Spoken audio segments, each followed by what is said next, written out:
ajoute à l'inquiétude. Donald Trump, ce matin, a prévenu l'Iran qu'une attaque américaine, c'était une question de temps. Une question de temps, c'est ce que, donc, a été rapporté par les finit avec médias. l'Iran. On va en parler ce matin avec notre collaborateur Stéphane Bureau qui est avec nous. Bon début de journée, Stéphane.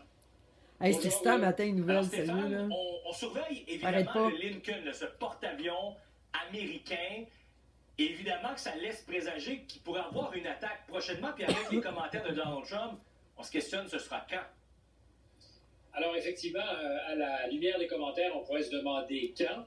Ça semble même plus être une hypothèse. Sinon que le seul déplacement du porte-avions Abraham Lincoln, qui a vocation, lui, à avoir comme port d'attache Seattle sur la côte ouest, donc qui est très loin de chez lui. Ah oui. Mais l'arrivée dans la région du Lincoln ne devrait rien dire d'autre que les Américains étaient un peu dégarnis puisqu'ils n'avaient pas de porte-avions dans la région depuis qu'on a entre autres déplacé le Gerald Ford, Porte-avions Abraham Lincoln, ça doit être un vieux porte-avions, ça? Historiquement, les Américains ne passent pas longtemps sans avoir une capacité de projection dans la région. Alors, pardonnez l'expression, mais ils étaient un peu à poil.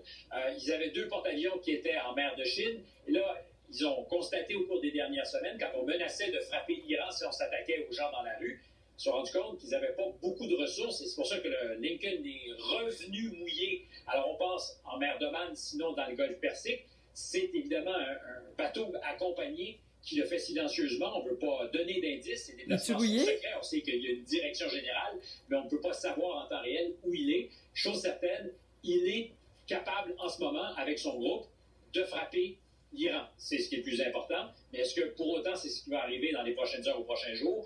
Le président, la dernière fois qu'il a menacé le Venezuela, quand il a déplacé Gerald Ford, Prochaines heures, prochains il y a eu jours. 3 mois qui sont écoulés avant l'opération militaire. Et Trump parle d'un deal possible, donc une entente possible avec l'Iran. Qu'est-ce qu'on sait de cette entente-là? J'aimerais être capable de dire. C'est un peu comme qu'est-ce que voulait dire Donald Trump quand il disait qu'il voulait le contrôle du Groenland. Au total, après avoir eu la frousse ici, en Europe, d'où je te parle, au sein de l'OTAN en général, on s'est tous rendu compte que le président voulait exercer un maximum de pression pour obtenir autre chose. D'ailleurs, les contours précis de ce qu'il a obtenu avec le Danemark, avec Mark Rutte, le patron de l'OTAN, c'est pas clair. Sinon, un accès meilleur au territoire pour l'éventuel déploiement, par exemple, du fameux dôme doré américain. Donc, en ce moment, même chose. Quel deal? Sur le nucléaire iranien? Sur le contrôle de l'uranium enrichi qui est en possession du régime? Est-ce qu'on pourrait penser que c'est des compromis politiques que ferait le régime à l'endroit de l'opposition? C'est impossible de le savoir. Tout ce qu'on sait, c'est que la dernière fois qu'il a frappé l'Iran, en juin dernier, il négociait au Qatar. On ne sait pas ce qu'il négociait précisément, mais il négociait, ce qui a fait que les Iraniens étaient probablement un peu endormis, croyaient qu'il y avait une conversation, une discussion, et pour autant, ils ont été frappés. Alors, le deal, pour aucun détail.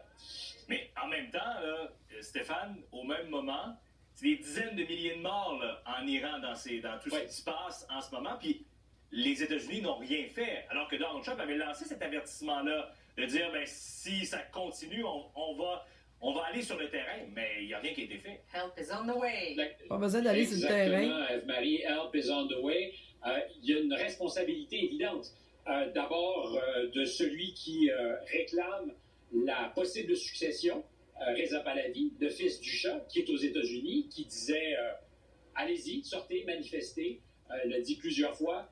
D'ailleurs, dans les moments les plus sanglants, les jeudis soirs, vendredis soirs et samedi soir, où apparemment il y a eu le plus grand nombre de victimes, il disait il faut sortir, il ne faut pas lâcher. Le président des États-Unis est avec vous. Donald Trump qui s'en est mêlé en disant effectivement on les a à l'œil, on fera ce qu'il faut si la répression est trop sanglante. Alors, c'est très difficile de savoir ce qui s'est passé. Il y a certaines organisations qui parlent d'une trentaine de milliers de morts. Je fais toujours attention avec ces statistiques. Il y a de part et d'autre des envies de désinformation, mais des morts et des milliers de morts, assurément. Ouais. Le régime officiellement en concède 3 000, peut-être 30 000. Pourtant, les États-Unis ne sont pas allés. Et j'ajouterais que les Européens, je suis ici à Paris où tout le monde dénonce le régime, mais personne ne se prononce, personne ne dit qu'ils étaient prêts à appuyer qui que ce soit. En quelques secondes, Stéphane, les gens autour, là, les alliés dans la région, pas chaud à l'idée d'une nouvelle guerre, là.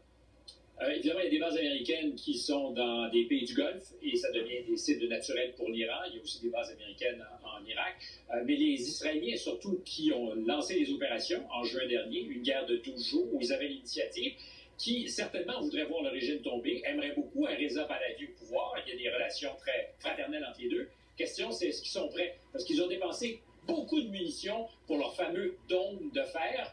Et il y a un moment donné, je pense, pendant cette guerre, ils se sont dit, si ça continue, on ne pourra pas fournir. Alors, j'ai le sentiment qu'on refait les provisions pour être en mesure de livrer la prochaine bataille, sinon la prochaine guerre.